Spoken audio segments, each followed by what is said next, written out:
Surah 65, Divorce. A Medinan surah that outlines regulations concerning divorce.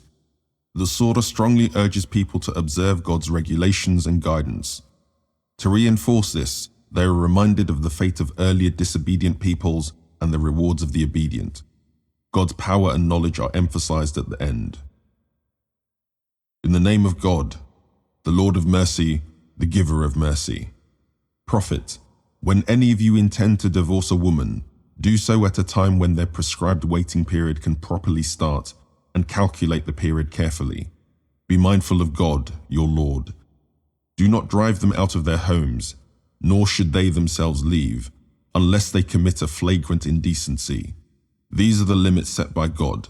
Whoever oversteps God's limits wrongs his own soul, for you cannot know what new situation God may perhaps bring about. When they have completed their appointed term, either keep them honorably or part with them honorably. Call 2 just witnesses from your people and establish witness for the sake of God. Anyone who believes in God and the last day should heed this. God will find a way out for those who are mindful of Him and will provide for them from an unexpected source. God will be enough for those who put their trust in Him. God achieves His purpose. God has set a due measure for everything. If you are in doubt, the period of waiting will be 3 months for those women who have ceased menstruating and for those who have not yet menstruated. The waiting period of those who are pregnant will be until they deliver their burden. God makes things easy for those who are mindful of Him.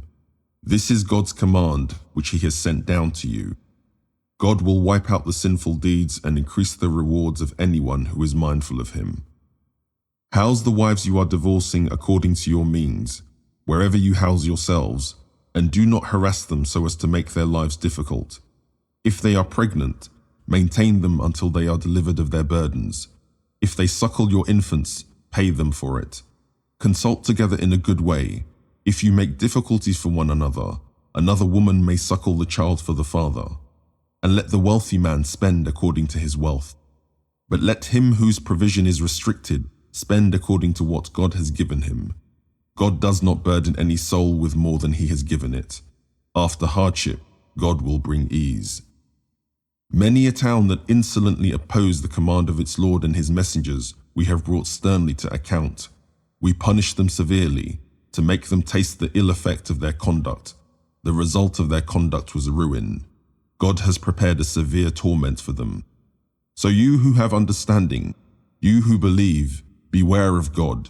He has sent you the Quran and a messenger, reciting to you God's revelations that makes things clear, to bring those who believe and do righteous deeds from darkness into light.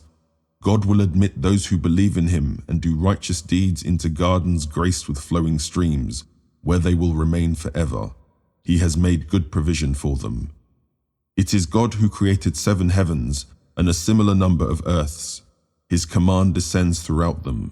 So you should realize that He has power over all things and that His knowledge encompasses everything.